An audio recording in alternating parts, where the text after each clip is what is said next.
Thanks.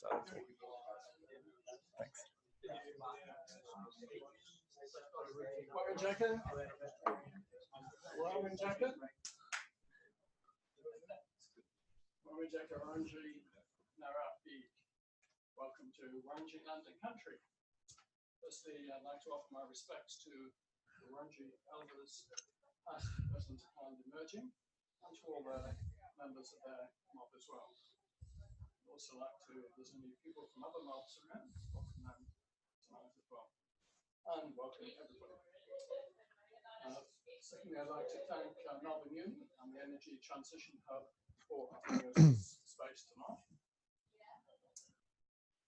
I'm Rob Gardner, and I help to organise these meetings along with Chris and Peter. Well, I haven't done any help. And if you want to help on organising future meetings, we're always looking for volunteers or good ideas for future meetings as well. Are there any people new to renew ATA tonight? Meetings? Everybody's been before? We have one new one. Which gives me an excuse to say that Renew is established in 1980. So we were the first of the major sustainability groups. We've now got over 6,800 members around Australia. 13 branches who run meetings like this each month or bi-monthly. Bi-monthly every 2 months. So we also do a lot of advocacy. We have a research body. If you're a member, then there's a free advisory service. We produce the 2 magazines, Renew and Sanctuary. And if you'd like to become a member, please talk to us afterwards. Tonight, we're very fortunate to have Andrew Bray with us. 2 reasons. One, that he's normally in Canberra. Come down for us. He's very good. And secondly, he is the expert on wind. So, the founder and chief executive, or some other title, of the Australian Wind Alliance. So, the box, yeah. So, we couldn't get a better person to talk to us about wind. So, I think I'll do me, and I'll pass you straight over to Andrew. Very good. Thank you, Rob. Thank you very much, and I thank you for the welcome and for the opportunity to come and speak to a group who I still think of as ATA. One day it'll occur to me that the name has changed and I'll move on, but it was ATA for a very long time and fulfilled a really important role in popularising renewable technologies to the point where they were no longer alternative. So of course you should move on, but I just have to move with the times. I do live near Canberra, but I got quite a pleasant surprise. Anyone who knows this building and well enough to go to the toilet in here will know that there are maps inside the toilets. One of those maps is of Lake George, which is just up near Bungendore, in north, east of Canberra. And that's actually where I grew up in Melbourne. I lived in Ballarat for a long time, and then 4 years ago we moved up to Lake George, and there's a silver wattle point on there. So next time you're in there, have a look for silver wattle point. That's where I was living. But now I live in Bungendore, the village. So surprising coincidence. So look, we've got a bit of time to talk through stuff and for people to ask questions. So I do have a bunch of slides that I'll go through, but I'm very happy to take this as a very informal kind of session. And if people have questions along the way that you want to ask, then feel free to pop them up as I go, and I'll try to answer them as we move through. Just a quick word about where I've come from. As I mentioned, I was in Ballarat for about 15 years, and while I was there, I became part of the sustainability group up there called Breeze, that did a lot of work in sort of solar and household, solar hot water and efficiency and that kind of work, as well as advocacy things. And there came a point in my involvement with it where, many of us have that kind of oh shit moment where you sort of think, you see a particular graph or whatever it happens to be, and you realise that climate change is a real thing, and it's a really important thing. So I left the job that I was doing, which was teaching music at the time, and I started volunteering with Bray, doing advocacy sort of work. I eventually made my way into a campaign 100% renewable, which was running for a few years, which eventually morphed into Solar Citizens. And from there, I took on running this organisation when it started out in the start of 2013. So we've been going about 6 years. Now I better get my thing happening. There we are. So the Wind Alliance, we're a community advocacy group for wind. So in that sense, we sort of sit a bit in between the community and industry. So we're a member-based organisation. People are free to join up as members for the princely sum of $20. And our members tend to be out in the regions, so out where the wind farms are.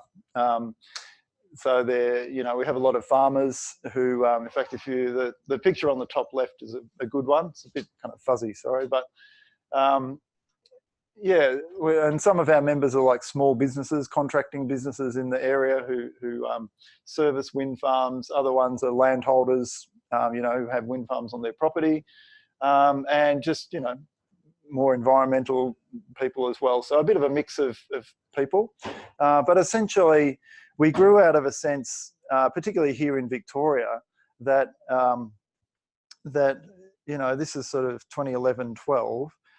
When the Bray government came in and introduced their planning laws around wind farms, which were incredibly restrictive, and it was sort of clear that there was a real threat to the whole idea of wind energy, and that there were quite powerful cohorts who were wanting to bring the thing to a grinding halt. And so the alliance sort of came out of that, and I think the thing that was sort of became apparent was that while the industry was perhaps doing a good job of building, new kit and generating clean energy, they weren't always doing the community stuff as well as they should. So, in a sense, we have a role which sort of encourages industry to do better. The industry is a really broad beast. There are some companies that are really professional. They do their community engagement well. They're upfront, honest. And there are others who are, a bit more on the sort of cowboy end of the spectrum. They just get in there, sign up some contracts, get out again. And it's important that the whole industry sort of raises the bar. But at the same time, we promote wind as a technology and as a source of clean energy. So we have a few things that we do, but we've been doing it for about 6 years, and yeah, that's where we come from.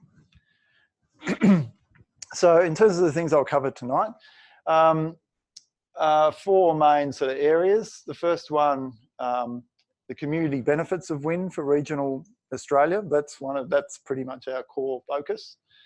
I'll talk about some research we put out last year, which was sort of summarising some of that stuff. Then I'll get more onto the, the graphs and stuff, which I'm sure there's a lot of graph lovers here tonight. I love a good graph myself. The current state of wind in Australia and internationally. A few sort of future directions, no one's got a crystal ball. I'll just chuck out a couple of, trends that I'm sort of seeing. And finally, the role of wind in an almost 100% renewable scenario. I think it's, really any sort of discussion about renewables, whatever it happens to be, really has to be looking at what's the role of this technology or this, whatever it is, in decarbonising our economy. That's what we're all here for. And that's why we often do our focus on community stuff. It's really to the end goal of decarbonising our economy as quickly and as urgently as we can. So this rather delightful picture is of one of Australia's sort of newest wind farms. It's at Cookwell, which is just north of Goulburn in New South Wales. They're rather magnificent GE 3.6 megawatt turbines. 157 metres in the air to the top of the tip. That's on the farm of one of the people, my colleagues, Charlie Prell. He's a sheep farmer, and that's his place, which he still runs his sheep on. And it was just, he was first approached by a developer in 2001, and this commenced operation in the middle of last year in 2018. So, you've got to have some patience in this business. But so that wind farm in total, I think, is about 98 megawatts from memory. But it's, part of a much larger wind fleet of 5,700 megawatts at the moment. Thanks to the good people from OpenNEM. I saw one of them wandering past behind you before. It gives you a quick snapshot of where wind fits into the overall supply of energy in Australia. Wind is the green line there, sort of through the top. It is, over the last 12 months, it produced 7%, 7.2% of total generation. A tick under hydro, which was going quite hard for the year and produced 8%. It's unlikely to this year, I would imagine. And solar, 5.6, that's rooftop and large scale combined. There was an event that some of you may have been at where Jay Weatherall spoke at the end of last year, and I bravely got up and said that wind was, the third technology behind coal and gas, and in front of solar. And on those figures, you would say I was right, but it turns out that solar is sort of edging up with all the new solar farms that are coming on. So it's a bit of a neck and neck race. Gas is going down. And gas, that's right. We'll catch up with that one before long. So, so this was the report. Oh, sorry about that. This was a report that we put out last year, and I've brought a few copies here. So if people would like to take them home, you're very welcome to. And essentially, what we tried to do is just sort of show the place of wind in regional Australia. It's not just an energy source. It's not just new infrastructure. It actually, it is distributed over a very large geographic area in the country, and it touches on, many communities around the place. And I think that, in that it's quite different from the centralised coal, thing. You're either in the Hunter Valley or you're in the, Latrobe Valley or whatever. Here, wind is all over the place in the way that solar will eventually become. And we looked at the contributions that it made to local communities and the economy. And so if I can sort of take the right-hand side first, the economic benefits are there in the doing business side of it, the developing the project, the construction. The construction is really where the jobs and the activity sort of is delivered. But then the operation, it goes for a very long time. You've got wind farms that are expected to go for 25 and now 30 years lifetime. And so you've got ongoing jobs for that whole time. So there you've got direct jobs that are generated in all those phases. You've got indirect jobs of servicing the direct ones, and in local places, the economic activity it's unparalleled for many of them. If you think of a small place like, say, Warbra, out near Ballarat, that's like a sheep farming and cropping place of, a town of 500 people. Agriculture is kind of its thing. While that wind farm was being built, all of a sudden there was all this extra stuff that came in, money-wise, that just had never been there before. And also Ballarat businesses, particularly once you got to the contracting businesses and concreters and that kind of thing. There's massive work in there, and that's the sort of way in which, if you want to popularise what you're doing, you have to show what's in it for people. And the economic benefits are really quite there and not to be ignored.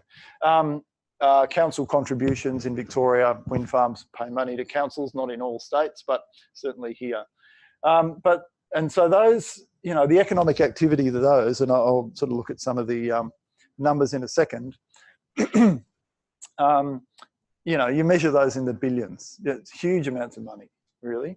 But on the other side, and this is something that we have a bit of a focus on in the Alliance, is that it's really important that there's people in the areas have a sense that the economic benefits are distributed equitably. And if they feel like, you know, that guy who's got them on his place gets all the money and I'm, you know, I've still got to look at them here and I don't get anything, that's been the recipe for a lot of those problems. And I think looking back really fed into some of the stuff that we saw from those Baillieu wind laws. You know, back in those days, there was no sense that money was shared. You either got it or you didn't get it, and that created a lot of losers. And you know, losers got crabby and they got onto the Premier and said, "Get to it," and he did. So to share the community benefits around effectively is a really important thing, and that's something we sort of really encourage the industry to do as well as they can. So some of the ways in which I do it: community enhancement funds, setting up you know, regular payments each year into a fund that can be distributed to community activities. Co-ownership, co-investment. Some of you may even be Hepburn Wind members. But that's you know, it's a hard road to hoe to set up a whole community, you know, community-owned and operated venture. But some wind farms are now starting to offer ownership things, you know, for small parts of larger commercial projects. Payments to host landholders can be really important for farmers, and payments to neighbours is a newer phenomenon that's becoming much more regular in wind farm projects. So just to give you some of the sort of numbers, and this was, so this, you know, these numbers are basically 12 months old now. There was a hell of a lot of, something like 2,000 megawatts of new capacity was being built at this stage last year that's now completed. So some of these sort of are a little bit out of date, but current wind farm construction projects could deliver an estimated 1.6 billion in economic activity into the regional economy, and that's not adding up all the total project. You know, this is a $500 million project. That's just looking at the bit that goes into the regional economy, which is perhaps 20 to 30% of that total, and adding those. That was Australia-wide, yep. Well, those were the ones that were being built last year, and at that stage, you know, 2,000 megawatts have been. Oh, sorry, that was during the construction period. Yep. By the way, this guy Leo was doing concrete stands up near Inverell for the Sapphire wind farm. It's a slightly unconventional picture to put on the front of your wind industry report, because every graphic designer is going to want to, you know, have something like that in there. But I want to put Leo on there instead. So we went with Leo, giving us the thumbs up. Across the 25-year lifespan of existing wind farms and wind farms under construction, 700 ongoing wind farm jobs could contribute $421 million every year to the regions, and an estimated 10.5 billion to those communities over that time. So, so the wind farms that were there, the ongoing jobs there are worth, you know, millions of dollars each year into these communities. That's my friend and colleague Charlie, who I mentioned before. He's very happy because he gets paid quite a bit of money for those turbines on his farm. But wind farms, at this point last year, wind farms currently pay an estimated $17.5 to $20 million to wind farm hosts each year through lease payments. With the addition of wind farms currently under construction, this figure is estimated to rise to between 27 and 30 million. So that's really important, and Charlie is a great speaker on the benefits of, as a farmer, the benefits of having that regular, dependable weather weather-resistant income every year. And so at the moment, as you'll know, New South Wales is in drought, and pretty much the entire state is in drought. But if you go back to Charlie's place, that's not a bad looking, that's not a bad looking kind of paddock, that one. And because he's been able to reduce the stock that he runs on his land to suit what the land is able to do. He's not under the sort of pressure that he has been to keep running it just to keep paying the bills.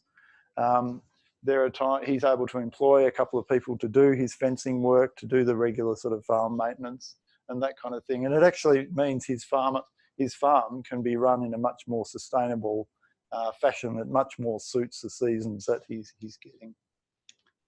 Oh, sorry. And of course, the money goes to groups like the Nimidabel Men's Shed. There's just not enough pictures of people when you talk about wind farms, we've found. So I just put a lot of them in there. Boko Rock is the wind farm that's near those guys. This is a picture of a group at Taralga. Taralga, again, is in my sort of neck of the woods, near sort of out from Goulburn. And they're recipients of the sort of annual round of gifts from the Community Enhancement Fund. Now, I think I've got another, yeah.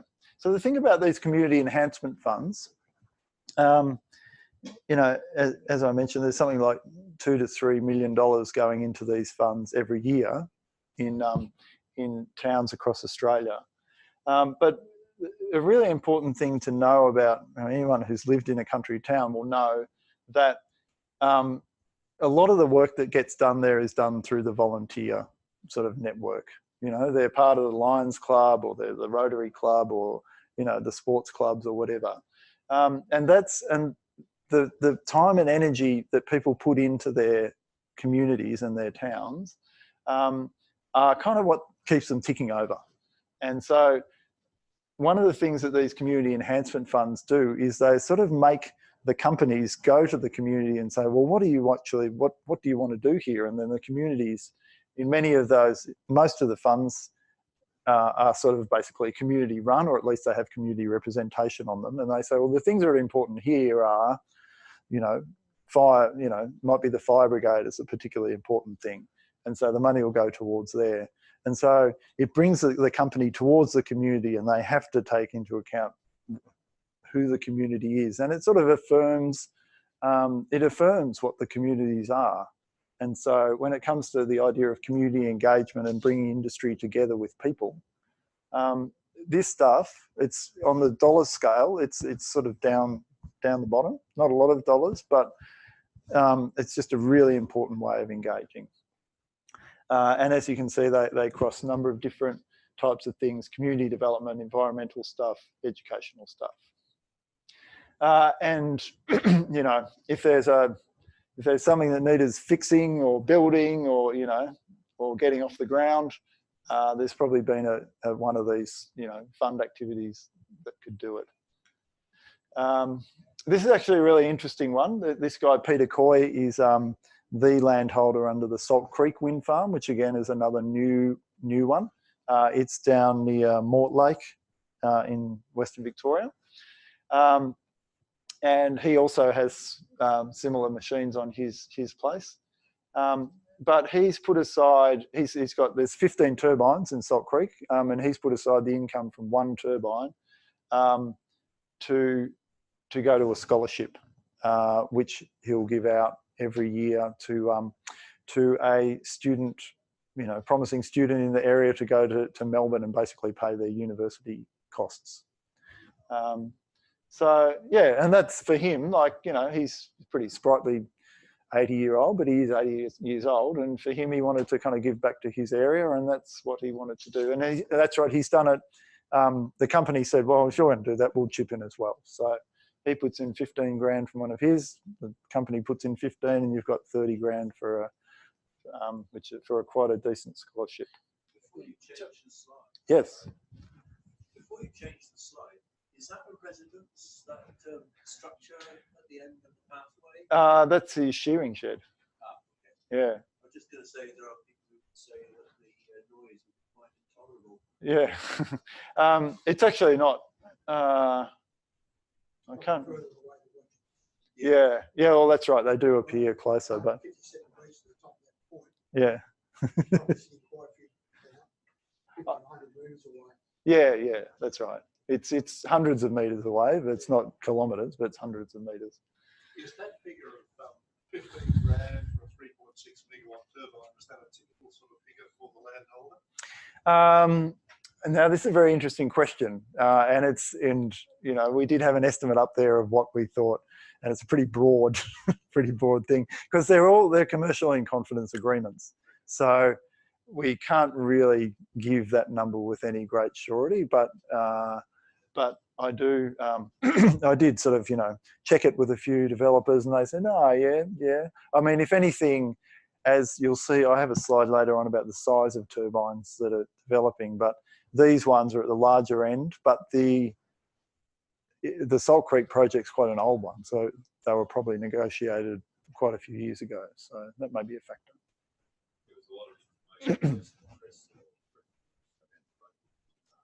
Okay. Yep.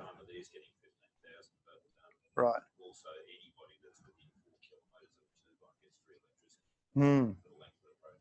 Yeah. And look, these neighbour arrangements are done in a number of different ways.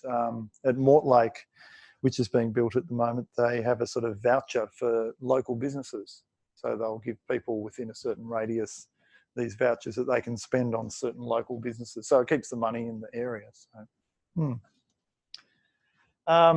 Yeah, and look, we had a go at trying to get as many different places as we could that had been part of these community fund things, and it took us quite a bit of work.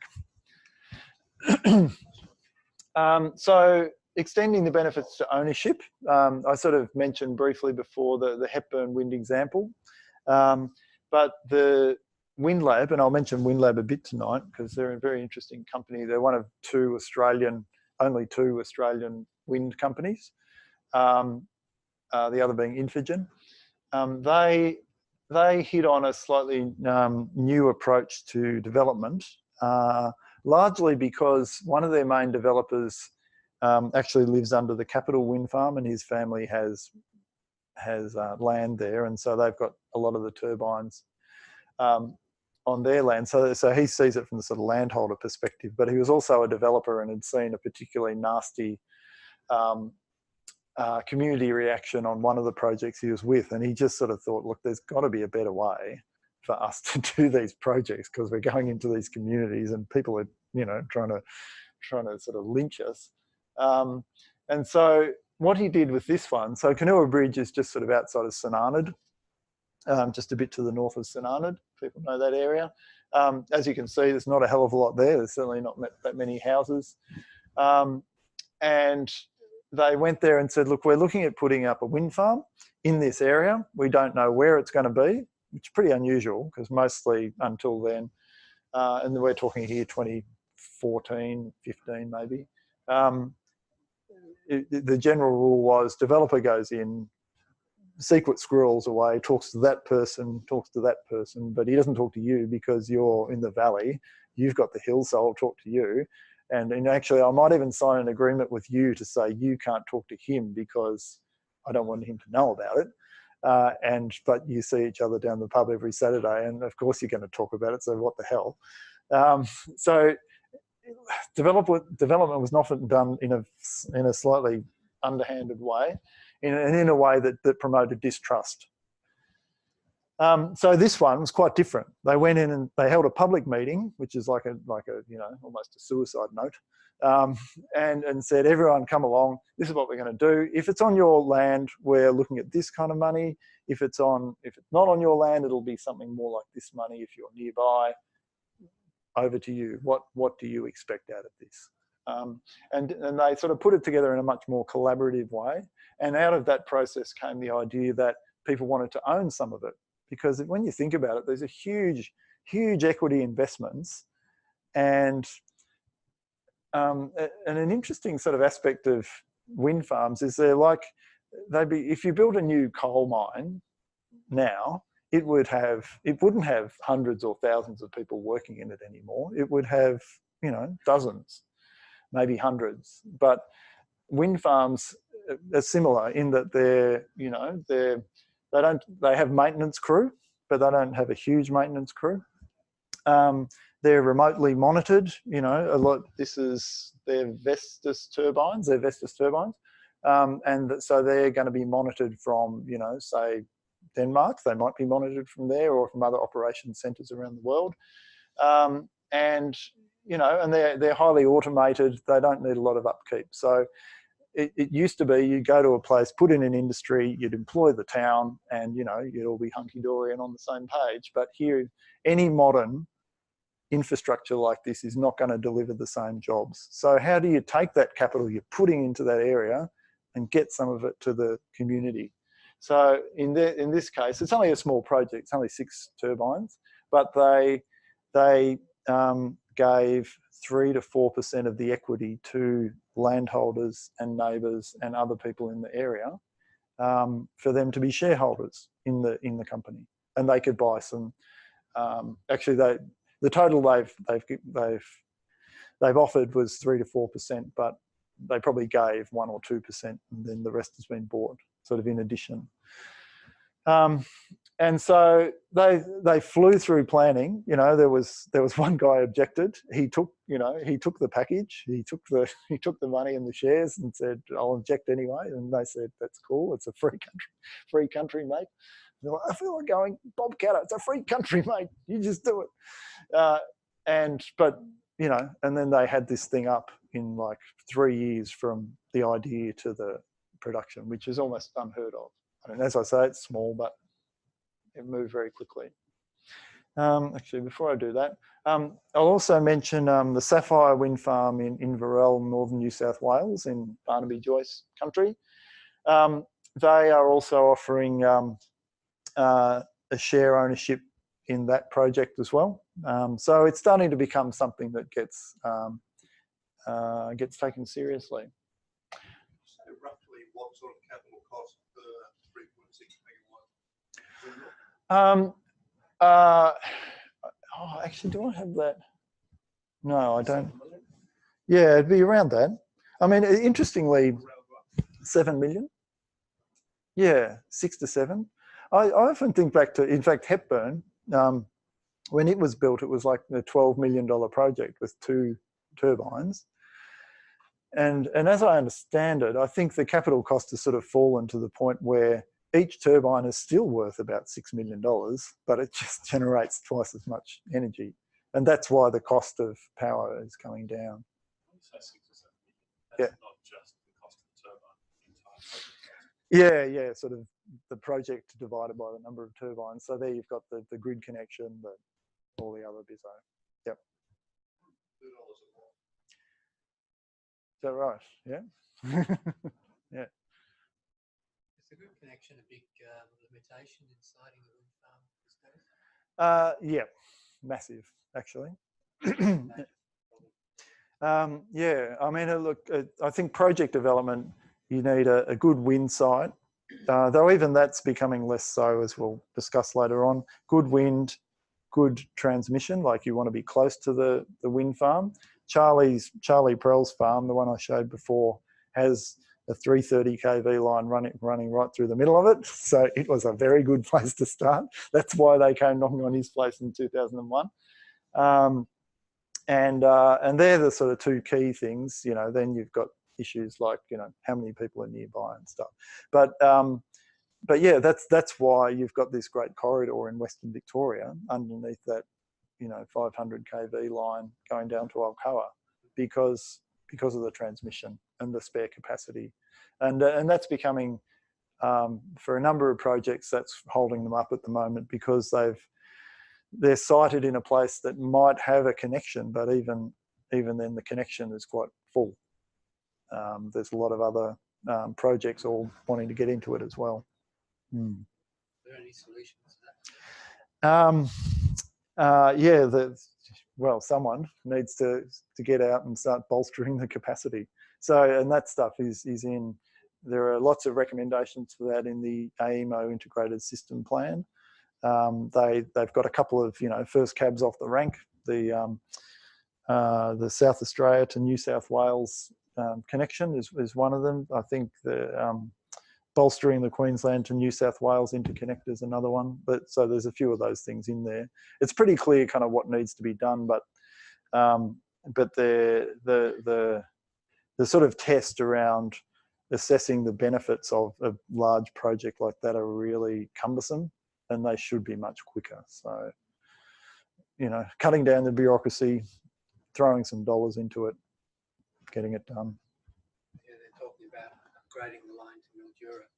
Yeah, yeah, and that's yeah, that whole section from Ballarat across to Horsham up to Mildura and then back through Shepparton, they now refer to as the rhombus of regret.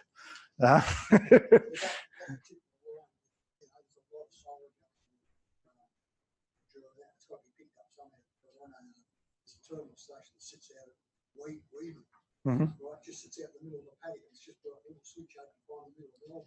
Yeah. Waiting for something to be able to connect into it. Yeah. Plus the upgrade between Weaver and where it's got to go to. Yeah, yeah, yeah, and that's yeah. There's that line. Well, I think there's quite a bit of momentum towards upgrading that one, and I think the Victorian government, because they cited some of their, you know, VRET projects up there, are looking quite strongly at it. So others will know better about the progress of it. But yeah. And those state interconnects are all going to be high voltage DC, though, aren't they? Those ones we're talking about. Nothing planned yet, but that would be the most likely technology given the stability issues and synchronization between the grids problems. So that's not going to help the wind along the way very much at all because they can't tap in. Right, because they're, yeah. Yeah, so that'll, actually we'll look at, I do have a clip out of the integrated system plan, so we can, and here I have to say you're getting to the limits of my knowledge on this stuff, so I'm not going to try and pretend I know the ins and outs down to that nitty gritty. So I'll move now from the community benefits to the current state of wind in Australia. There must be nearly, there's certainly in the 90s, there's like nearly 90 to 100 wind farms in Australia. There aren't 90 little blobs up there. For a start, we don't acknowledge that Western Australia exists. And a number of the other ones are sort of smallish ones, but you can sort of see roughly where they're, well, I can do this, can't I? Can I? No, I can't. Yes. Oh, it's this one. There you go. That's nice. Yeah. So yeah, it's good. So essentially, you know, as far as wind goes, as we know, there's a roaring 40s. There aren't yet any wind farms, you know, apart from just these two up on the top of Tasmania. But the roaring 40s are the main wind feature in Australia. But beyond that, they come, you know, the wind comes up through the Bight, and essentially what you're looking at here is the Great Dividing Range. And that's where they tend to be clustered. And all of a sudden, Queensland's got one as well. Oh, damn, I knew there was one thing I hadn't done. There's a great chart here of the capacity factors of a lot of those different things. And the chart is not there. But without the chart, I don't know what to say, except that Kayata, sorry, not Kayata, Kanua Bridge that I mentioned before, that small one at St Arnaud, and it's the other Windlab project in Kayata, which is just sort of further out to the west, are both at the top of that and have capacity factors in nearly 50%. So that's improved. Yeah, yeah. I mean, they really are leaders. There's a few others in the 40s. Most of them are in the 30s, but they are improving all the time. And yeah. When it had percent utilisation, that was not capacity, that was something different. Yeah, so actually that was, I was up early one morning popping this together, and and at that point, yeah, that was the utilisation at the time. So, so those red ones there at the top of South Australia were basically going at full tilt. And actually the red one in New South Wales is the one just next to me, it's Woodlawn Wind Farm, was also going at full tilt. And yeah, I mean, essentially it's those measurements averaged over time that give you a capacity factor. If it was going at full tilt all year, you'd have a capacity factor of 90% plus. But sometimes it's going at 90, sometimes it's going at 20, you know, in terms of what it's producing. Usually you have wind in South Australia. Or 5, or no, or 0. You have wind along the South Australia, or you have wind along the East Coast. Yeah, I'll talk a little bit about, yeah, sort of correlation, but there are sort of patterns around it. South Australia and Victoria tend to be quite similar. If the wind's in South Australia, it's going to be in Victoria as well. The ones in Tassie blow a bit differently. The ones in New South Wales are a bit different again, and so is Queensland. So, yeah. Sorry, you had a question? You effectively answered the question. Ah. I was wondering what's, strictly speaking, the definition of the capacity factor. Yeah.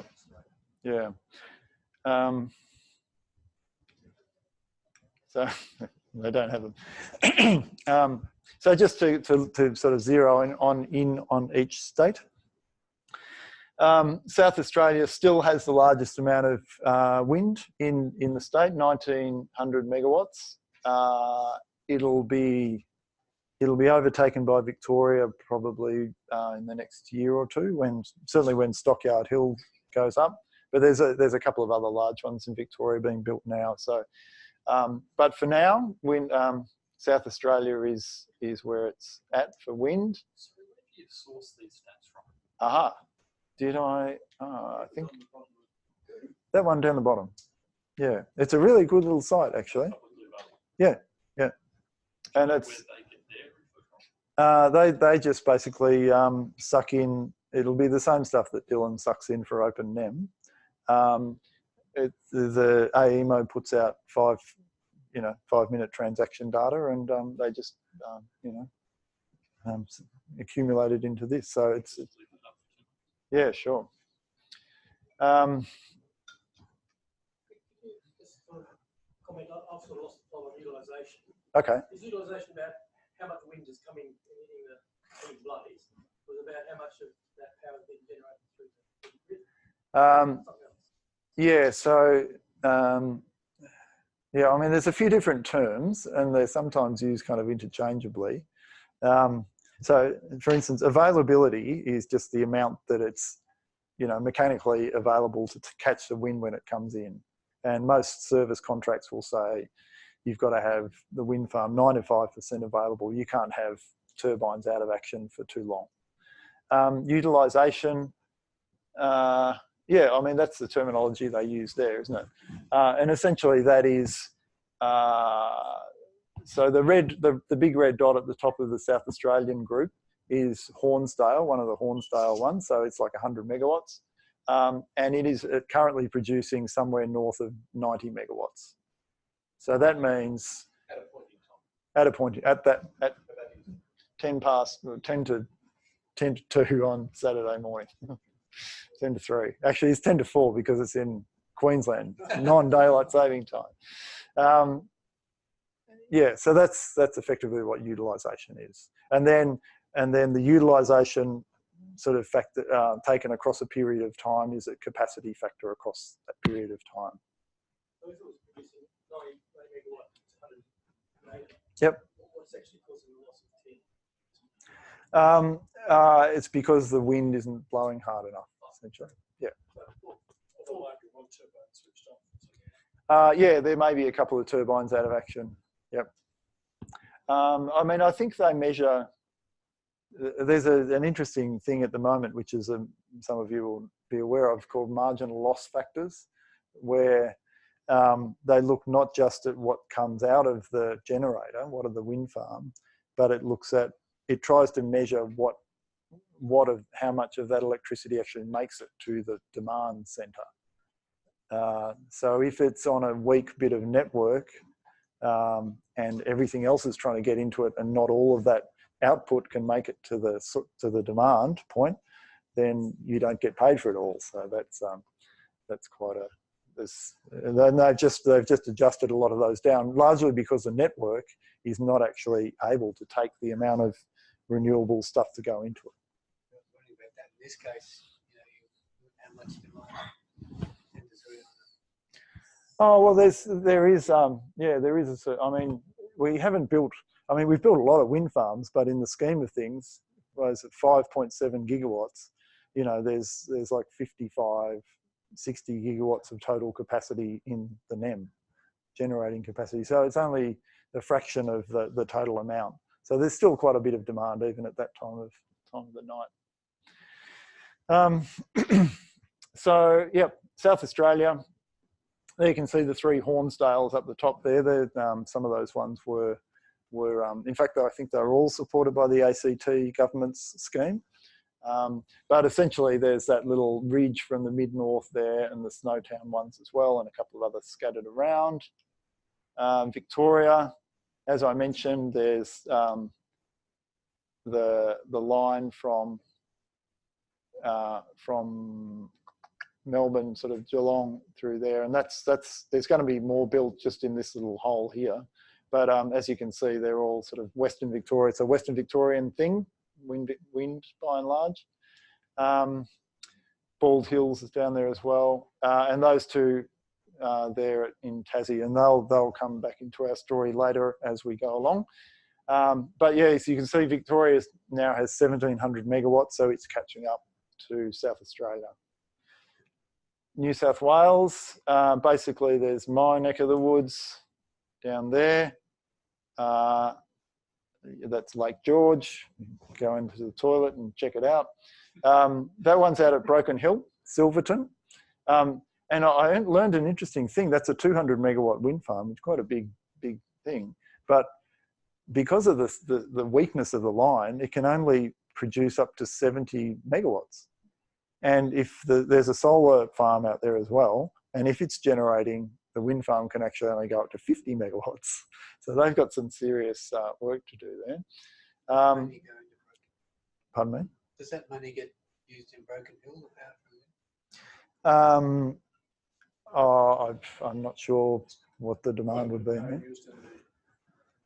Yeah, you'd think so. There's actually a couple missing here, I'd have to say.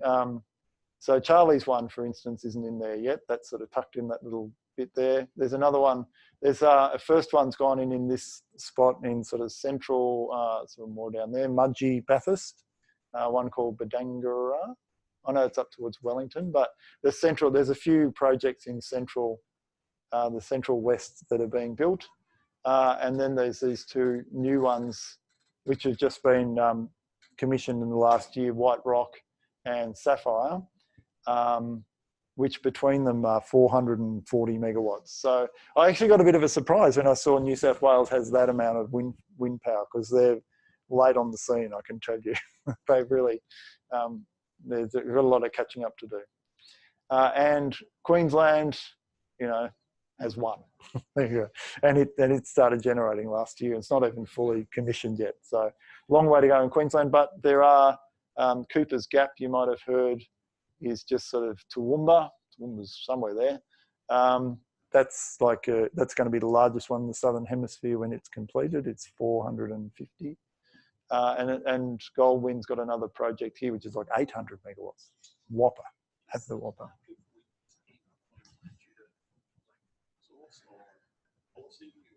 I think for a long time it was to do with the lack of wind resource. It was simply better in South Australia, and then it was not bad in Tassie, and it was not bad in Victoria, and then it was still okay in New South Wales.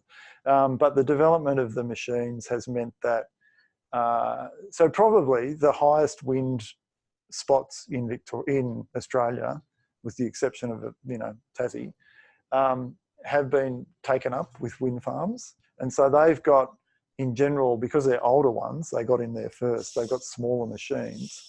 But they talk about wind in sort of classes. So an 8 metres a second average speed in South Australia. You know, a rule of thumb that I sort of work with, which is probably pretty rubbery, is 8 metres a second in South Australia, 7 metres a second in Victoria, and 6 in New South Wales. It sort of, you know, seems to peter out a bit. It is rubbery, so don't go quoting it, but they sort of accord to different classes of different wind classes. So the high wind ones are class A or class 1. The medium winds, class 2, less good, class 3. But now what's happening is that the early machines really needed the class 1, the strength of that resource, whereas now the really bigger ones actually need lower wind speeds. They're up much higher and they move more slowly, but they're optimised to work in lower wind speed things. So now places like Queensland, which were considered not really very good for wind, are suddenly really good. Although it's still pretty tough anywhere above sort of Cairns, Catherine, all that. The top end is extremely marginal even for the new turbines. Yeah. So that that may be the northernmost point, you reckon? Oh, actually, I think there's one that's the solar's almost completely inverse, of course. But yeah, right, yeah. I think there is another one north of that one actually, a NEON one. Yep. Do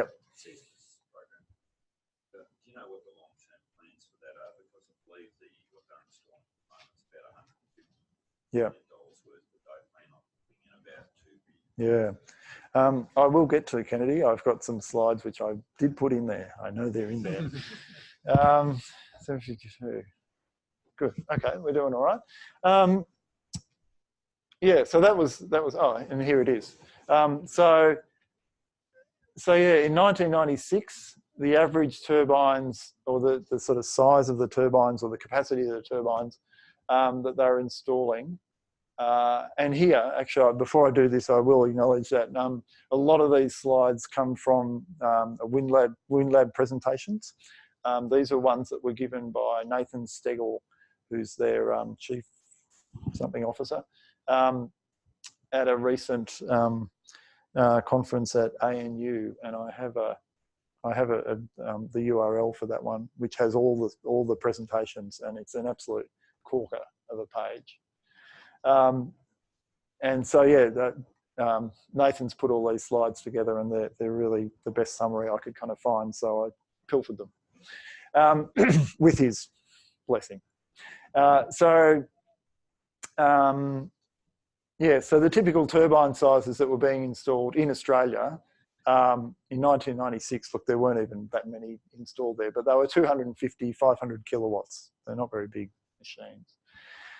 And as the years, go on, what have we got here? 2000 and so these ones, Chalicum Hills is sort of somewhere around about here. Ararat, that's like 1.2s, I think they were. 2009 was Warbra. These ones here will be sort of your Hallett wind farms, sort of around the mid-north of South Australia. So they're sort of 1.5s or 2 megawatt. Often, a lot of those ones were Senvion or whatever the Suzlon ones, machines. And then you can see it sort of just goes up and up and up. Where are we here? 2013. So 2013 was that was MacArthur. They were the first sort of 3 megawatt ones, and there was 140 of them. So that made the average for that year. Doesn't matter what else was done.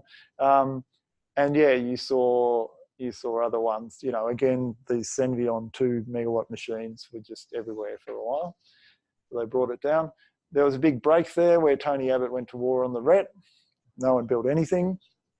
And then when we popped out the other side, we're getting 3 megawatts, 3.3, 3.4, 3.6s are the ones we're building at the moment. And the ones that are being developed, the proposals that are going in and getting approval at the moment are for 220, 230 metre tip heights. And those ones will be 5.3 megawatt machines, 4.9 megawatt machines. So that's happened very quickly.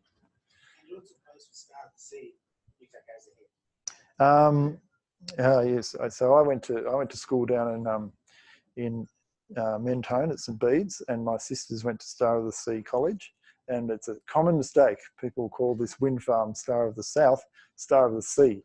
So it's, don't confuse it with the Catholic Girls' School in Garden Vale. Sorry. That one, what's the prospects of that one? I will actually. So what's the turbine size? Oh, turbine size. No, I don't think they've even got there yet. Okay. Yeah. I mentioned, I'll have a glance at offshore later on, but what are the size? Actually, I think there's some sizes on the slide, which I don't have them off the top of my head. So yes, Australia is of course only a small part of the whole picture because globally, wind has really done some amazing things. So where are we? In 2000, is that right? 2000. Yeah. So they installed 6.5 gigawatts. So, you know, roughly what Australia's done in all of its time in a year. And then by the time you get to the end of the decade, 2009, 2010, they're installing nearly 40 gigawatts every year across the world. And then a bit of a drop off, but then there's this extraordinary year in 2015 where the 63 gigawatts of wind was installed across the year across the world in 1 year. So it's flattened off a little bit, but it's still, you know, 52,000 megawatts of capacity. And a lot of that is, of course, you know, as with all these things, is China. So, you know, it's a massive industry indeed, and it's making kind of quite big inroads. And that is, of course, because of the reduction in the price. And this one, sorry, these numbers are not quite hard to read. I can't read them. I don't know if you can, but it starts off at around about, what's that, a midline of about 130, say, in 2009, and has a fairly sharp drop. But then you've got this sort of incremental drop. You know, it's a much more gradual drop than, say, the drop in the price of solar, which was much more sort of precipitous. But it got in early, so a lot of the early renewable energy capacity additions were in wind because they were the most price competitive ones, and continue to be in many areas. So what's the unit there? So 130 volt. So this is US dollars per megawatt hour. Oh, yep.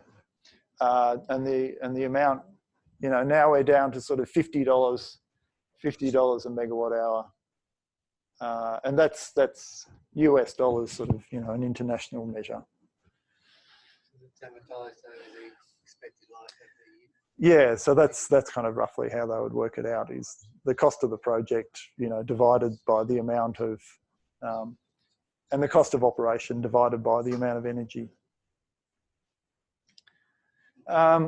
So again here, so what might happen in the future? You know, it's crystal ball stuff, but Nathan put this slide together with a couple of scenarios. And interestingly, the world, so this is a global wind. The world is around about 7% of its energy from wind as well, so we're around about on the, I would have thought we were a bit higher than the world average, but apparently we're not. And he's come up with a few scenarios here. The sustained one is, and here, you know, we go back to the additions. How much are we building each year? If we were to keep building 56 gigawatts, around about what we're building now, the bottom green line, with about a 30% capacity factor, getting back to what we were talking about before, you would see by 2040 we'd be about 15% of wind. If we bumped up the amount we were building and kept it at 65, with a higher capacity factor, we might start to approach 20%, blue line. Or if it was, you know, if we really went gangbusters, in 20 years, we could be getting 25% of our energy from wind. I mean, these are just, you know, straight lines. but to give you an idea of what could happen. What might happen in Australia? The recent history will tell us. It's anybody's bloody guess.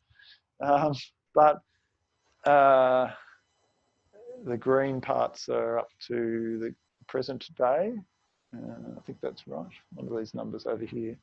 Installed capacity, yeah, so that's about 5 gigawatts at the end of the green line there.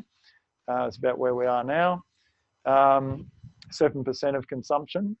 2021, he's put in it that we jump basically double in the next 3 years, the amount of wind that we have. And those numbers are pretty solid, actually. They're basically ones that are either being built at the moment or you know, so close that they may as well be. So, you know, in 3 years' time, we could expect that wind has actually doubled its amount and it's supplying 15% of. Don't tell, you know, I don't know, Barnaby Joyce this, but wind could be supplying 15% of our energy, and the lights may still stay on. But you know, if energy policy really kind of kicked in and we started taking the thing seriously, we could be at around 40% by 2040 ourselves. So here, look, I'll sort of skip through these because I want to spend a bit of time on the scenario a bit at the end, and I'm probably sliding out people a bit. But these are out of the integrated system plan. Some of you will be familiar with these. They're maps of the renewable energy zones where you might see wind and solar.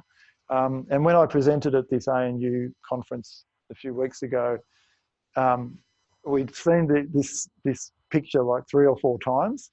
And I wanted to focus on the community benefit stuff. And I said, okay, here's this picture again. But what I want you to think of is, who are the people who live in these places and what are the places they're like? Because you really need to, you can't just think, is there transmission there? Is there good wind resource there? You have to think, who are the people there and do they want to have the amount of wind and solar we're putting in there? But anyway, for the purposes of this one, it's really just to say, essentially, it's going a few places where we don't currently have wind. You know, this spot up here, I'm not sure what's going on up there. Maybe it's all solar. There's a few further out west of New South Wales and a lot more in Queensland, particularly up in the north. Whoops, a daisy. But essentially it's following a few more, definitely some more in Tassie, but following the same kind of patterns of where they are now, following the wind resource basically. You know, and it's taking into account basically a doubling of demand through, you know, electric vehicles and need for charging of electric vehicles is the main increase in demand there. And there's a very fuzzy zero in on New South Wales. So here's the offshore wind one. So what are some of the things, you know, beyond, we've been mostly looking at the onshore stuff, you know, with just sort of wind farms placed near transmission lines in windy places. What are some of the other things that we might start to see? So offshore wind is one of them. And again, this is one of Nathan's slides. So internationally, currently there's 19 gigawatts installed of offshore wind out of a total of 540 gigawatts. So it's quite it's you know, still in its infancy, you'd have to say. However, the cost reductions, you know, as with all of these technologies, they just happen so much quicker than anyone realised they were going to. So in Denmark, so these are 2016, but in Denmark and in Holland there were these 2 auction processes that led to prices of $67 a megawatt hour US and 77. So it's still quite a bit more than what we'd pay for wholesale prices here, but it's you know, it's zeroing in on it, that's for sure. And so there are a range of things that will impact that: proximity to shore, seabed depth, wind strength, project scale, and connection cost. can really vary significantly. I don't think Australia has, and I stand to be corrected here, but perhaps the Star of the South people will know this better than I, but I don't know that we have the sort of shallow depths that they have around Europe that are near our load centres in Australia, but I could be wrong. I mean, essentially, my understanding is the reason why offshore hasn't really taken off here is we just have so much land. And in fact, a lot of the developers here are from, you know, Scotland or South Australia or South Africa or, you know, from Britain or Germany, and they just can't believe, you know, the amount of land here. And so such good wind resources on so much land, why would you go offshore for the extra cost? But if the costs keep coming down like this, and we get to a point where we've built, you know, as many onshore ones as we want to in the places where the people are, then maybe it becomes possible. These ones? Yeah, so they're better. They're better than onshore ones in that they operate in the 50s and 60s% capacity factor, but they're not, you know, it's not 80s or 90s. So it's you know, significant, materially larger than onshore ones. But as you know, in that slide you didn't see before, we do have wind farms that are operating, you know, they're putting out more power per megawatt each year than Liddell. Liddell doesn't manage 50% capacity factor anymore. Whereas these things will give you 50s and 60s. So it's a bit of an improvement, but not yet enough to justify the extra cost. It is vaguely anti-correlated though, isn't it, with offshore? And maybe it is, yeah. I don't know, I couldn't say, but yeah, that's the case? So in many places it is. I don't know whether the Australian resources are like that, but that's in the UK, that's one of the big advantages of the offshore is that it's very different to most of their other supply. Okay. Yeah, that's interesting.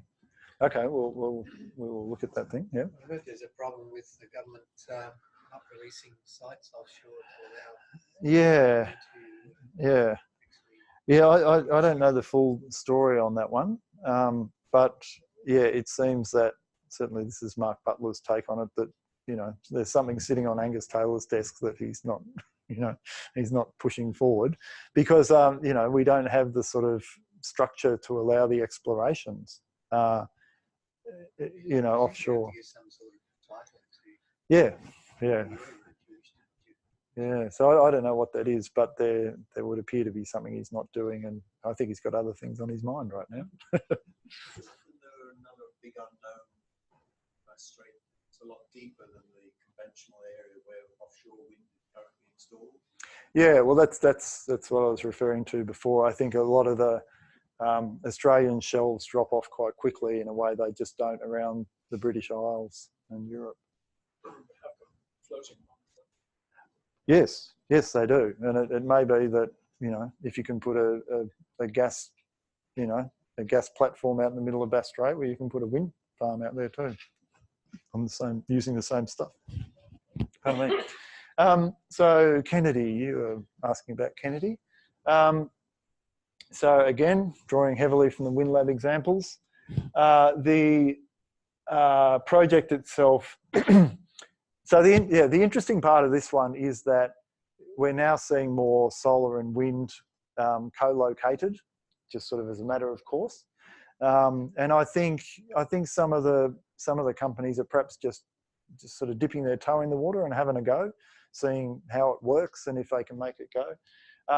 The Kennedy Energy Park project is the first one that's gone straight in with a wind solar battery sort of setup. So it's 43 megawatts, 12 turbines of wind, 15 megawatts of single axis tracking PV, and 4 megawatt hours of storage. Ownership, blah, blah, blah, blah. But essentially it's their go at having it, seeing if they can make this work. And as you were saying before, it is really a sort of test bed for a much larger project they want to build. But the interesting part of this is that the capacity at the top, they've got 60 megawatts of generation, but because of where it is, and this gets back to the grid discussion we were having before, it's on a skinny little bit at the end of some line somewhere, and they've only got 50 megawatts that they can put into it. So what they've chosen to do is overbuild the capacity, and then that way they can maximize the amount that they're getting through that line. If they only have to come up with 50 megawatts, they can have a capacity factor, if you measure it in the 50 megawatt thing, that's much higher. And between the wind, solar and battery, they've got much more going into this line, because that's how much they've got access to. They can't put in any more even if they wanted to. And this is the interesting part, I reckon, is that if you look at the amount of megawatts they can produce during the day, and this is sort of an average day, you can see the solar hump in the day, in the daylight hours, and the wind goes around it. And essentially, in the nighttime hours, when the sun isn't shining, the wind is blowing, you know, big time. And then when the sun comes out, the wind sort of backs off a bit. And the bit that's sort of interesting, and that presumably is where the battery slots in, is just that little bit there from, like, you know, 5:30 to 7 o'clock or something. And then you just pull out your 4 megawatt hours or whatever it is in your battery, and you stick it in that hole. And then you've got a firm 20 megawatts of output from, you know, 24 hours. So that's, so they could then go to market and say, I will give you 24/7 power of, you know, 20 megawatts. It's not a huge amount. As I say, it's more a test bed thing. But that's, you know, well, but what about when the wind isn't blowing and the sun isn't shining? Well, you know, where's the problem? You've got either the wind, or you've got the solar, or you've got the battery to stick in that little bit. Oh, but you need, you know, you need battery backup for every bit of your wind farm. Well, no, you don't actually, because, oh, hello. You don't, because you just need to fill in those little holes, because there aren't actually that many times when the sun isn't shining or the wind isn't blowing. Yeah. So look, in reality, it's more complicated than that. You're exactly right. But that's, you know, that's the way they'll model this, and that's the way they'll take it to market. And they would be able to offer a firm contract for that amount of power, which greatly increases the value of what they're producing. And so that, I think, is a real, in fact, did I have another slide on this? No, I didn't. That, I think, is a real sort of model. It's actually they are having some difficulties. I'm not sure what they are, just sort of completing the project and getting it up and going. But that, I think, is a sort of model for what we're going to see a lot more, is that you're not talking about building a wind farm so much. Oh, stop that. Or building solar. You'll build a, you know, renewable energy generator, which has got those two things, and it'll have the battery part there as the glue in between the times when you don't have it. I keep wanting to get onto this. The other sort of bit that I'll mention is this proposal, which some of you will have heard of, for an Asian renewable energy hub. This renewable energy on an oil and gas scale is what they're sort of dubbing it as. You know, 11 gigawatts, 11,000 megawatts of power they want to generate. And this map is from up in the northwest, in the Pilbara. And it's gone through a few kind of iterations at this stage, but essentially, as I understand it, they are all wind turbines. Those things there, row upon row upon row upon row of wind turbines. There's probably some solar panels in there as well.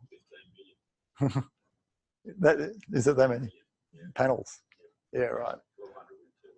Yeah, huge numbers, absolutely massive. Across 7,000 square kilometres of land. But what they're, and essentially what they're saying is, if we put in stuff at that scale, we will be generating energy for like $20 a megawatt hour, and we can either put it in that'll allow us, you know, the extra money to build a line to Indonesia and export it to there, or as is looking more likely at this stage, the first stage will actually go to the Pilbara and power mines there instead. Again, looking back to the Kennedy thing, you know, they're going to have this wind and solar complement to each other. So they're going to be able to supply quite firm amounts of power that they can guarantee will be available. And it'll be at huge amounts. And so they're also thinking, well, if we do that, we could even, you know, we could be producing hydrogen.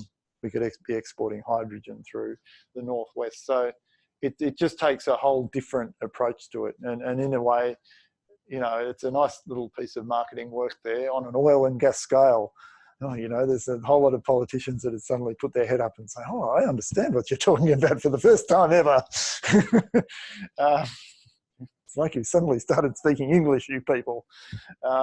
So that is a really interesting project and one to watch. It's not going to move quickly. It's quite a big thing that has a lot of stuff, moving parts, as they say. But yeah. Do you have any idea how they're going to, what sort of line they'd use to transmit power to like Indonesia? It's a yeah. It's be an underground or undersea DC. I think there was a brilliant speaker that gave a presentation at the All Energy Conference and he said the real plan is to produce hydrogen and send it overseas like you Mm. and CSIRO got a process until they produce ammonia. Yeah. And then membrane that actually separates back into hydrogen very easily. Mm. I think they've already got contracts with South Korea. Oh, okay. Right. There you go. Although the overall energy cost is still higher for transmitting it directly by electricity. So the high voltage DC cable is still very much on the cards. Mm. And the modelling I read a while ago was something like we could easily economically do up to a 50 gigawatt cable connected into the NEM. Wow. Yeah, that's right. You could start bringing it to the other side of the country. Yeah. Yeah, so look, many things are possible. Just a question. Yes. Is there an issue in having the wind turbines close together? Like there must be some sort of distance. Yeah. Because you basically stir up the air with the first one, Mm. so you've got to let it settle down before you get to the next one. Yeah, there is. I mean, that makes them look like they're close together, but that's quite a large piece of area. Yeah, yeah, it does, doesn't it? I mean, that's one of the things that they discovered at MacArthur Wind Farm.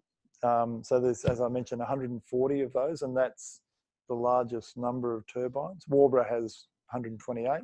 But MacArthur, on a fairly flat expanse, I don't know if people have been down there and seen it, but it's, you know, basically just a sort of flat piece of land with a whole lot of turbines. And they actually, it's not performing. If I had that capacity factor chart, you would see MacArthur quite a long way down the back of the field, because it isn't performing that well for those reasons. And I think they'd underestimated the extent to which that sort of wake effect, if you like, or bank effect sort of is happening. So you're right. But I would assume for something like this, yeah, I mean, that's also a Vestas project, so they would have learned a lesson, I think. Yeah. Something that's tenuously related. You were saying that the new high power turbines are going to be made possible by having longer blades, higher overall height. Yeah. Which means there's going to be a greater difference between the wind that's hitting the top of the blades at the top of the turn as opposed to the wind at the bottom. Yeah, right. Does this create huge problems for the designers in terms of its stability being set up? Yeah, I couldn't tell you. My sort of take on those things is there's some pretty clever people doing them, and they would be sorting those out. I mean, so the rotor sizes they have now are sort of 140 meters, diameter. So they're if that is an issue, I'm sure they're already finding it. Yeah, but look, yeah, the newer projects are operating pretty impressively. So if it is an issue, I assume they've sorted it. I might just quickly, if I could, because I don't want to keep you here all night, 8:20, but I do want to look at this because this future 100% renewable scenario, because I was remembering just before I came in that, you know, a number of you, and well, there may have been some of you were involved in putting it together, would know of the Beyond Zero Emissions 100% renewable report. Were there any sort of, you know, engineers here who were part of it? There you go, Rob. And the rule of thumb for that one was 60% solar thermal, 40% wind will smash it. So that'd be like 10 years ago, wouldn't it? And solar thermal hasn't quite lived up to what we were hoping at the time. But wind kind of has come through actually.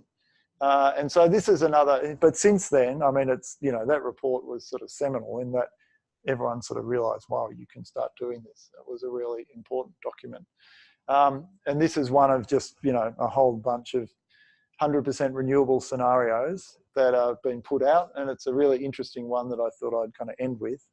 But again, you know, we're here because we want to decarbonize the economy. So let's have a look at how we might do it. So this one here, oh, now did I have there it is, the URL down the bottom. That has the presentations from that ANU conference that this was presented at. And this is by one of their technology guys, Dr. David Osmond. The importance of Queensland and Tasmania in a mostly renewable NEM. So what David's done is he's got a few different constraints he's put on himself. NEM, he's going to look at the NEM demand as it is now. So he's not going to imagine any increased demand. He's going to say if demand stayed the same, you know, this is what we'd have. Hydro, there's currently 7.8 gigawatts of hydro, about 8% of the NEM. That's not increasing. We're not building any more hydro. There might be pumped hydro, but no more, you know, run-of-the-river hydro. So we'll leave it at that. And NEM wind, he's going to model it increasing from the current 5.7 gigawatts to 31. So quite a big increase there. And it would supply 54% of demand. Utility PV would increase. So, you know, we're not thinking about whose backyard we're going to build it in. That's a different conversation. But utility PV would go from 2.6 to 16 gigawatts. Rooftop PV from 9.5 to about 30. So quite a large increase in rooftop. And about 21% of demand from rooftop. Interconnectors, he's just saying, look, the first cabs off the rank in the integrated system plan will do.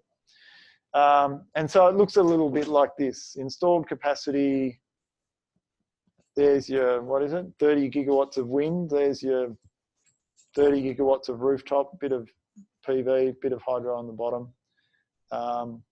And yeah, and this is what it's going to look like. And what he's done is, I've got this chart. No, I haven't. Two sets of charts. The top one is installed capacity. So there'd be 90,000 gigawatts, 90 gigawatts of capacity. We currently have about 60, so, you know, about another 50%. And the bottom one is the percentage of demand. Yep. And essentially what he's done, it's quite this whole 15-minute presentation, but so I've left out quite a lot. But he's taken existing performance data from the different states and the different technologies and basically, you know, scale them up to the point where they're actually producing the amount of energy we need for that demand. So he's using kind of actual figures, performance figures. And state by state, they look a bit like this. The one on the left is the installed capacity again. The green is the wind. You can see there's quite a lot of wind in, quite a lot of wind in New South Wales, Queensland and Victoria. And here, you know, wind is producing about 60% in each of those, right across the NEM. New South Wales, Queensland, South Australia, Victoria, and hydro producing, you know, most of what Tas needs as it is doing now. Now this is the interesting one. This is the interesting one. So this again is, you know, you were pointing out that's, you know, these charts don't represent the way it always turns out, but across a year, and this graph here is, what is it? Average power level in megawatts. So the amount that's being produced in megawatts across a whole 12-month period. And this part here where solar is higher is the summer months. Then wind becomes more of a thing in the winter months. Hydro has to step in a lot more in the winter months.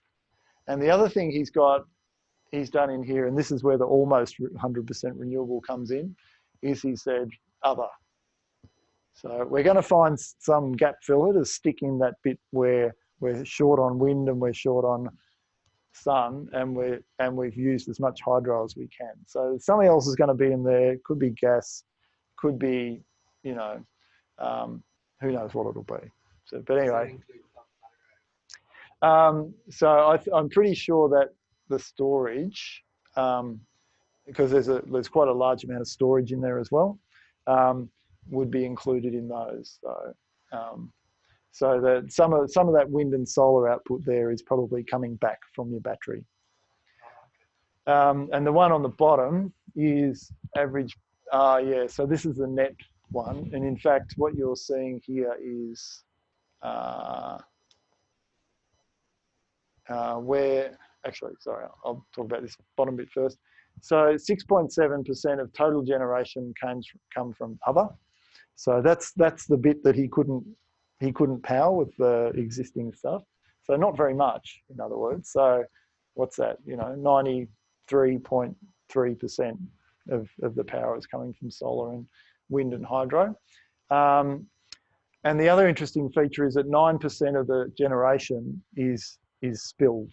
So essentially you overbuild what you need, and it's actually economic from what he was working out to, you know, basically just dump some of that energy, which is exactly what we've been doing in Australia with coal for, you know, for years. Every night there's a whole lot of coal running that we just never use. We, you know, power up our hot water systems and, you know, do whatever we can to use whatever we can, but we don't. So that was an interesting part, but the other interesting part, and this comes back again to those charts I was showing about where the wind farms are, is that he was interested in the generation deficit. So that's that part I'm talking about there in the winter, where you've got a generation deficit and you need some other source. But what he found was the correlation between the different technologies in the different states with that generation deficit. So in other words, the higher the point on this graph, the more important it is, or the more likely it is that you'll have generation at a time when you need it. So Queensland wind was often going at those times. So South Australia and Victoria might be quite still and cloudy, but you'll still get wind output from Queensland and solar output from Queensland. And Tassie in particular, the wind there, you know, that was really blowing at a time when you didn't have the other resources available. So you can see that, you know, the different states kind of work together in those ways.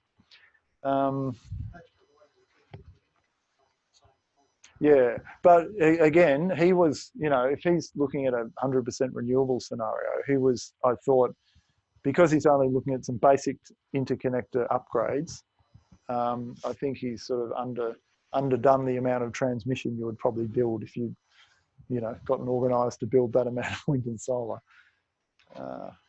And interestingly, the total cost of renewables you know, varies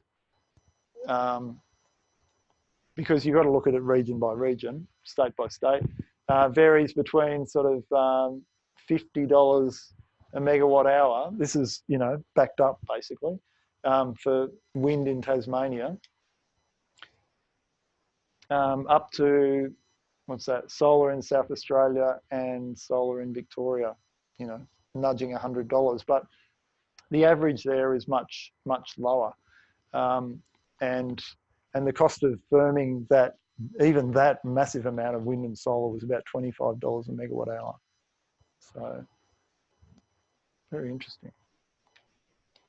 Yeah, so anyway, here's the conclusions he was saying. So yeah, interestingly, you know, so with a scenario of 54% wind, 43% solar and 8% existing hydro, oh yes, and 26 gigawatts of storage, which he was saying some of it will come from pumped hydro, a lot will come from batteries, but probably even more will come from electric vehicles. That he indicated that 93% of the time you could get generation from there. You'd need 7% of extra generation from other. You could spill, you know, almost 10% of it. You'd lose 3% in storage efficiency, so the amount you're pumping water uphill or charging a battery. And yeah, and the more you overbuild the supply, the more you can do it. So look, it's a sort of thought experiment really, but it just gives you a sense of what could be possible, and that actually wind and solar and storage would be enough to get us most of the way there. So I think that's the bit I'm going to end on. Ah, almost. Now, are you a big fan? This is what I want to know. And how much of a big fan are you? See, you could be wearing one of these shirts and just dad joking your way through your day. So look, they're great shirts. They're attractive. They have the Australian Wind Alliance logo on the back. For a mere $30, you could walk away with one tonight. I have a range of sizes, and I carried them all the way down from Canberra. And if I didn't have to carry them back, that'd be awesome. But there's also stickers, and they're for free. So take those ones. I've got copies of the report that I was talking about before that you can take away. And if you want to be on our mailing list or even become a member, then pop your details down on the sheet. So that, I think, is all I have to say.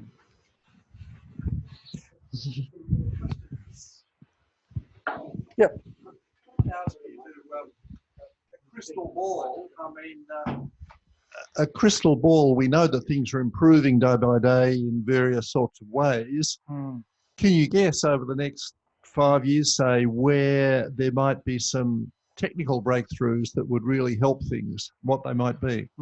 That's interesting. I mean, storage or transmission? Yeah, I mean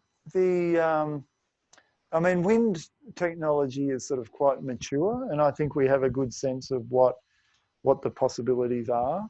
You could expect that it might, you know, incrementally fall a little bit more in cost, but it's not going to be, you know, breakthrough sort of stuff.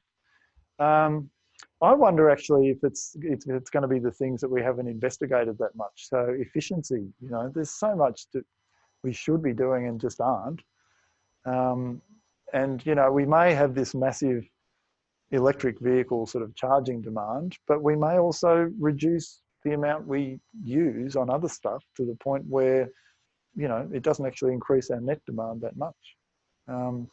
Solar, look, at that ANU conference, Martin Green was there from UNSW, who's responsible for some of the greatest breakthroughs in solar, and he's basically saying, well, whatever it costs you to put a frame together and stick it on a roof, that's going to be the cost of solar. The stuff in the middle of it, you know, it just will barely register.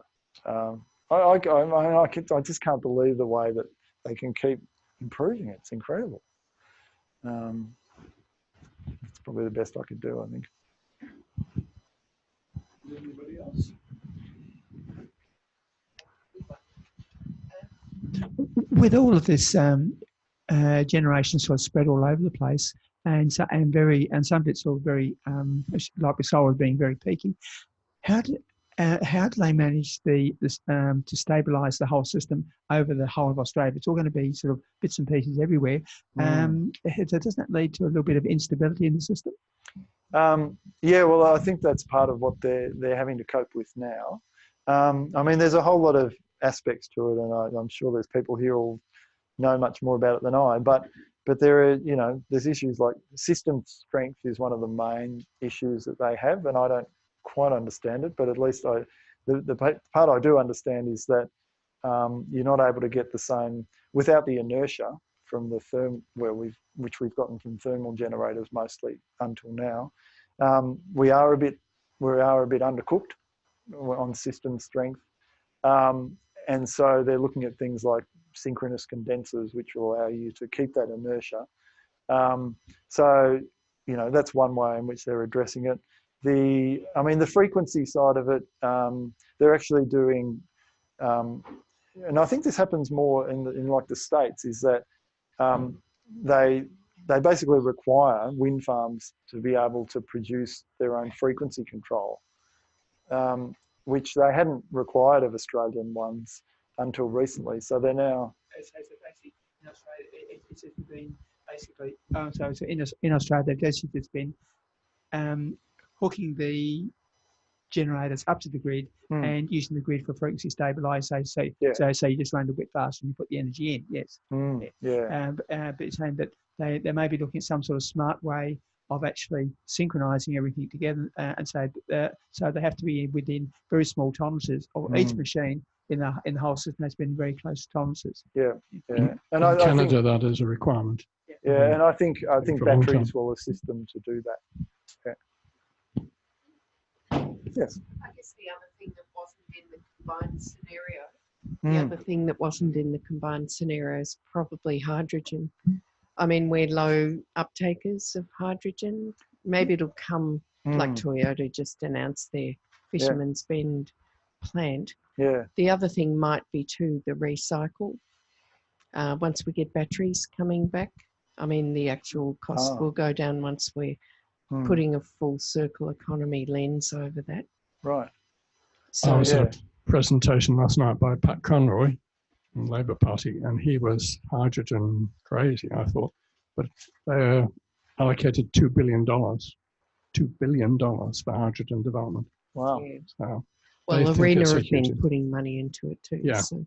And the other offshoot, the membrane was mentioned. Okay. But to have the ammonia link is also good for fertiliser. So this is where we have more of an ecological approach rather than just looking at electricity or even energy for that matter. Yeah. I've been quite sort of focused on that. But no criticism. Yeah. Any more?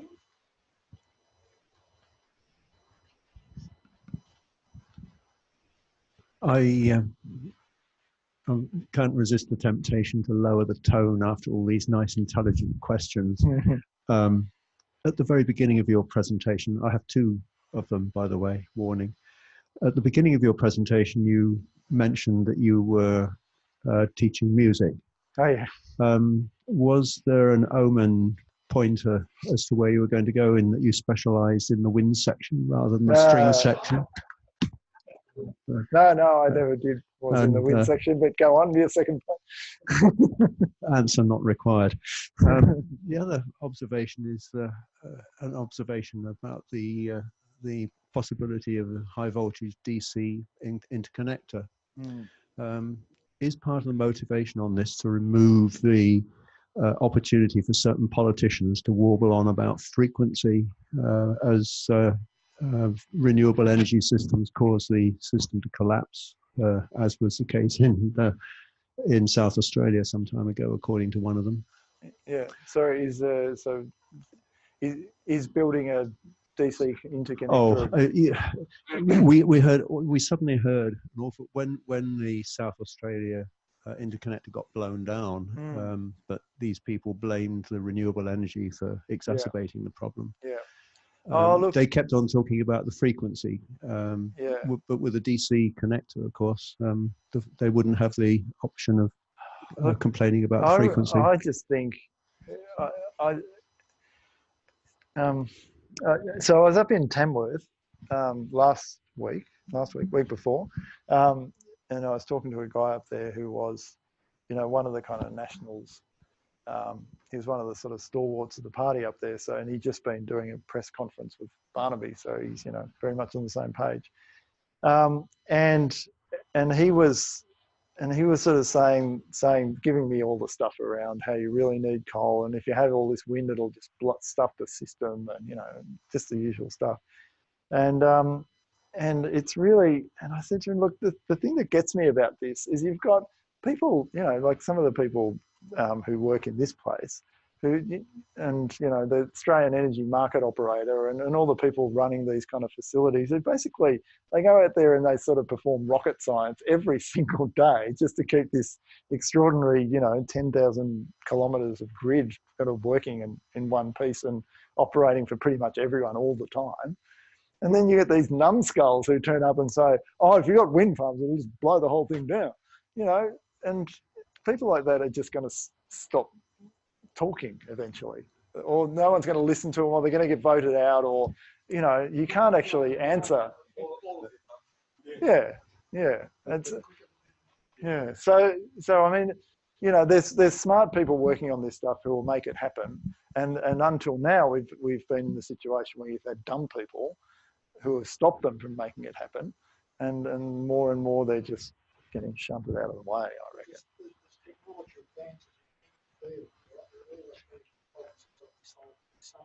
Yeah. We know there's a problem there. After as we hear is Victoria can't take the way that's currently being put into it. That's major. Yeah. Put on a coal-fired power station somewhere. Can't handle it. No, that's right. It's not a solution to anything, to any question that anyone's asking. So, why don't you go to the people who know what they're talking about? Oh, look, that's right, exactly. Well, thank you, Andrew. That was brilliant. Thank you. I feel like I slaughtered you with slides, so thank you. And just as a little thank you from us, and it's a little bit different because you can thank me by buying my t-shirts. she's all into wind, so we're going to give him a little solar cell. So this is a light, so it's a looky light. Very nice. So when the wind isn't blowing, that's right. The sun will be shining. The sun will be shining, and you'll be able to. Thank you, and it's got a little battery in it. So yeah. No, look, I've really appreciated the chance to talk to such an engaged group of people. So thank you very much, and thank you for your questions too. I enjoyed them. Thank you, Rob. Thanks. And the next meeting is, we're not sure where. Climate Emergency Network. Jane Morton of the Climate Emergency Network. Yes, next time. Celebration of the election mode.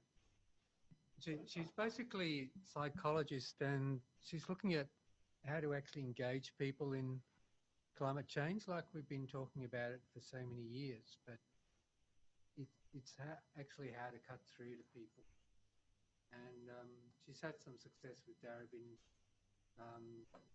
getting them to be a climate emergency council, and I think there's quite a few climate emergency councils now, and that can change their thinking around. So that's what it's all about. And the May meeting will be architecture related and buildings. More information to come.